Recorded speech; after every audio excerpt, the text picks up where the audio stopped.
સૌપ્રથમ ગેસ પર આ રીતે વાસણ લઈશું, ગેસની ફ્લેમ ઓન કરીશું। આ રીતના સોયા મિની ચંક્સના રેડી પેકેટ આવે છે, તો આપણે અહીંયા મિની ચંક્સ લેવાના છે અને એને આ બાઉલમાં એડ કરવાના। આપણે થોડી ક્વોન્ટિટી વધારે લેવાની છે, તેથી અહીંયા હું 2 પેકેટ એડ કરીશ। 2 ગ્લાસ પાણી એડ કરીશું અને તેને સોક કરીશું પાણીમાં। તો મિત્રો 2 મિનિટ થઈ ગઈ છે, ગેસની ફ્લેમ ઓફ કરી દઈશું અને સોયા ચંક્સને બીજા ગેસ પર ઢાંકણ ઢાંકીને મૂકી દઈશું। હવે આપણે સોયા ચંક્સ માટેની જે ગ્રેવી છે એ રેડી કરીશું। કઢાઈ લઈ લઈશું, ગેસની ફ્લેમ ઓન કરીશું, એમાં 2 થી 3 ઢોકળી જેટલું તેલ એડ કરીશું। હવે એમાં 1 ચમચી જેટલું જીરું એડ કરીશું। જીરું તતડી જાય ત્યારબાદ તેમાં આ રીતે કટ કરેલા એક મરચું એડ કરીશું। ત્યારબાદ તેમાં થોડી હિંગ એડ કરીશું। ત્યારબાદ આમાં 4 મીડિયમ સાઇઝની ડુંગળી આ રીતે ચોપ કરીને લીધી છે એ એડ કરી દઈશું અને સરસ રીતે મિક્સ કરી દઈશું। હવે ડુંગળી સરસ રીતે લાઇટ બ્રાઉન કલરની થાય ત્યાં સુધી ઢાંકણ ઢાંકીને આપણે ડુંગળીને કૂક કરીશું। હવે આપણી ડુંગળી જ્યાં સુધી કૂક થાય છે ત્યાં સુધી આપણે અહીંયા લસણ, આદુ અને મરચાંની પેસ્ટ કરશું। તો એ સૌ પ્રથમ મેં અહીંયા 6 થી 7 કળી લસણને આ રીતે કટ કર્યું છે એ એડ કરીશું।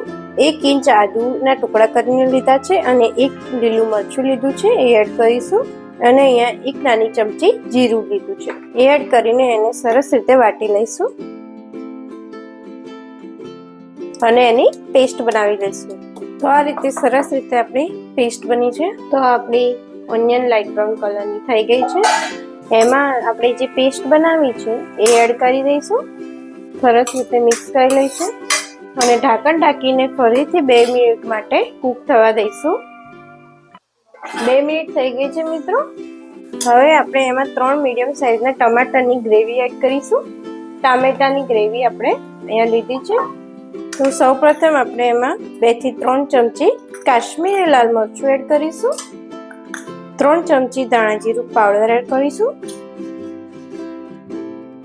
અડધીથી ઓછી ચમચી આપણે હળદર એડ કરીશું અને સ્વાદ અનુસાર આપણે એમાં મીઠું એડ કરીશું। ત્યારબાદ આપણે અડધી ચમચી જેટલો હોમમેડ સબ્જી મસાલો છે એ એડ કરીશું અને સરસ રીતે બધા જ મસાલાને ગ્રેવીમાં મિક્સ કરી દઈશું।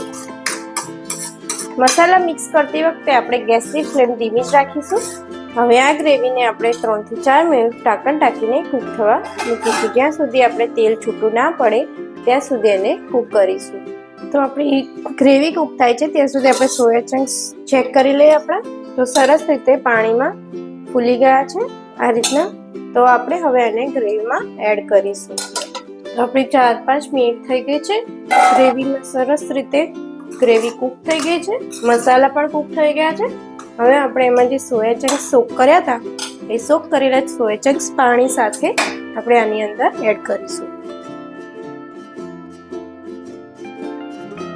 સોયા ચંક્સને 2 થી 3 મિનિટ સુધી આ રીતે જ કૂક થવા દેવાના છે ગ્રેવીમાં। 5 મિનિટ થઈ ગઈ છે। હવે આપણે તેમાં અડધી ચમચી જેટલું આમચૂર પાવડર એડ કરીશું અને 1/2 ચમચી જેવો આપણો હોમમેડ ગરમ મસાલો એડ કરીશું। ત્યારબાદ આપણે સમારેલી કોથમીર એડ કરીશું। તો સરસ રીતે આપણા સોયા ચંક્સ એકદમ રેડી છે। ગેસની ફ્લેમ ઓફ કરી દઈશું।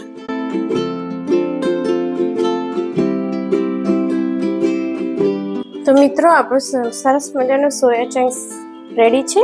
તમે ચાહો તો મોટા સોયા ચંક્સ પણ યુઝ કરી શકો છો, પરંતુ નાના ટેસ્ટમાં અને બનાવવામાં ખૂબ સરળ રહે છે અને જલ્દીથી સોક થઈ જાય છે, તેથી આપણે અહીંયા મિની સોયા ચંક્સનો યુઝ કર્યો છે। તો તમે પણ જરૂરથી બનાવજો અને મારી આ રેસીપીને ટ્રાય કરજો। કમેન્ટમાં જણાવજો કે કેવી લાગી આ રેસીપી અને અમારી રસોપ્રિયા કુકબુક ચેનલને લાઇક, શેર અને સબસ્ક્રાઈબ કરજો મિત્રો। અને ફરી મળીશું આવી જ એક નવી રેસીપી સાથે। Thank you.